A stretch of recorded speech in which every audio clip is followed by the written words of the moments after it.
Il y a des personnes qui, chaque fin d'année, envoient leurs vêtements dans des orphelinats. Ils envoient leurs vêtements au village, voilà, pour faire des cadeaux, tout. Ils font don de leurs vêtements. C'est une bonne démarche, c'est une très bonne chose. D'autres même donnent leurs vêtements à l'église. Tout ça, c'est bien. Mais faites attention. Vérifiez toujours l'innocuité spirituelle des personnes qui prennent vos vêtements. Parce que vous pouvez envoyer vos vêtements à l'orphelinat et puis ça va être utilisé sur le plan spirituel par d'autres personnes.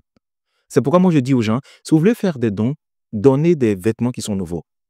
Évitez de prendre vos vêtements pour vos villages. Il y a des gens, par exemple, leur avenir a été noirci parce qu'ils ont envoyé leurs vêtements au village. Ils ont donné le vêtement à quelqu'un qui était spirituellement plus averti et plus alerte que eux, qui a eu la force de passer par le canal de son habit pour contrôler son étoile, pour bloquer sa destinée, pour l'attaquer spirituellement. Et il y a des personnes qui, dès qu'ils ont donné les vêtements, ils ont commencé à avoir des problèmes sur le plan spirituel. Donc faites attention à vos vêtements que vous donnez, surtout si ces vêtements étaient utilisés par vous. Et dans ces vêtements se trouve votre sueur, votre parfum, du sang et ce genre de choses-là. Premier point. Deuxième point, alors il y a des gens qui vont acheter des vêtements dans les brodes, c'est comme ça on dit en Côte d'Ivoire, c'est-à-dire ils vont acheter des vêtements au marché aux puces. Et souvent dans ces vêtements, il se trouve du sang, il se trouve d'autres substances qu'on voit.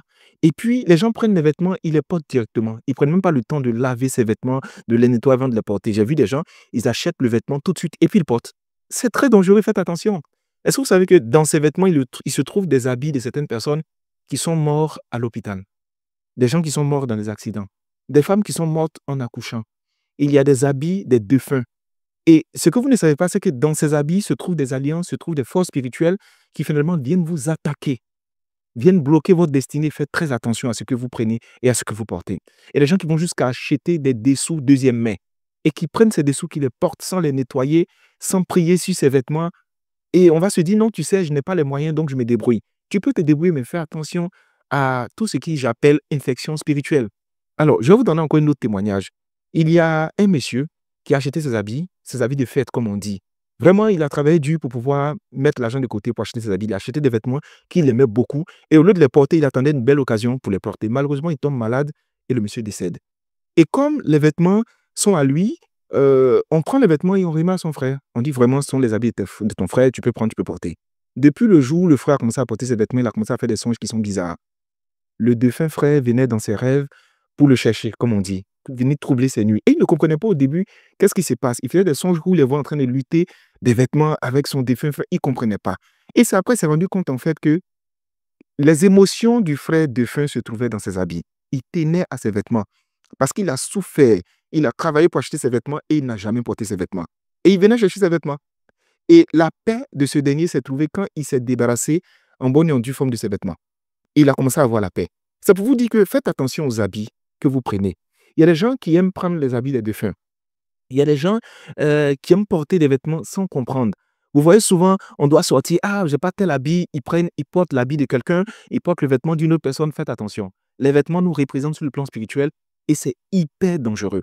Et l'autre conseil que je donnais à toutes les femmes qui veulent se marier, évitez de louer des robes de mariage. Est-ce que vous savez qu'il y a des robes de mariage qui ont une alliance d'échec et de divorce sur elles? Quand vous prenez, que vous les portez, le résultat de toutes les femmes qui ont porté cette robe-là, c'est le divorce. Oui, je vous le dis. Souvent, on ne fait pas attention à ça. Vous allez dans un endroit où vous voyez une robe, vous prenez, vous la portez, vous la louez. Oh, elle est belle. Je n'ai pas beaucoup de moyens, je vais payer peut-être 50 000, 100 000 francs CFA pour avoir la robe. Mais vous êtes en train de rentrer dans une alliance que vous ne maîtrisez pas. C'est pourquoi j'ai dit aux gens, trouvez des robes qui sont sobres, qui sont à la rigueur dans vos moyens financiers et puis portez-les parce que c'est un jour spécial et gardez ces robes-là pour vous. Même celles qui, après, souvent elles portent des robes, elles se disent, oui, la robe là, c'est ta grand-mère qui a porté et on a donné ça à ta maman et puis toi, tu dois porter. Écoutez, vous héritez de toutes les pressions spirituelles, de toutes les attaques et des réalités qui sont liées à ces personnes. Dans la vie même déjà, quand vous prenez un couple pour modèle, souvent ce qui leur arrive finit par vous arriver. À plus forte raison, portez le jour de votre mariage, qui est un jour aussi spécial, des tenues dont vous ne maîtrisez pas l'origine et la manière que ça a été cousu et fait. Donc, prenez des vêtements à vous et portez-les. À la limite, si vous n'avez pas d'autres habits, faites-le coudre, c'est tout. Alors, l'autre conseil que j'aimerais vous donner maintenant pour terminer, c'est que vous devez considérer que l'habit n'est pas seulement quelque chose que je porte. C'est une chose qui est chargée sur le plan de l'énergie. C'est une chose qui est chargée sur le plan spirituel. Vous voyez, dans la dimension spirituelle, une personne peut être reconnue rien que par son revêtement. C'est comme dans la vie physique, quand on voit un médecin, on le dénote par ce qu'il a porté, un corps habillé par ce qu'il a porté, je vais dire quoi encore? Un élève par ce qu'il a porté. C'est comme ça dans le monde spirituel aussi, on identifie les gens par rapport à ce qu'ils ont porté. Donc faites attention à comment vous gérez vos vêtements. Si moi vous me demandez vraiment un conseil sur les vêtements, je vais vous dire pour vous protéger au maximum, découpez les vêtements, faites-les brûler. Débarrassez-vous de vos vêtements. De la meilleure des manières, faites-les brûler. Je pense que c'est la meilleure des manières parce que même si vous les mettez dans la poubelle, ça peut revenir contre vous. Si vous les donnez à des personnes qui spirituellement ne sont pas bien, ça peut revenir contre vous. Vous pouvez même donner à un parent, à un frère qui est à côté, sans savoir que vous êtes en train de rentrer en alliance ou bien en train de transiter sur le plan spirituel parce qu'il y a vos esprits qui vont être remis à cette personne. Donc, faisons très attention.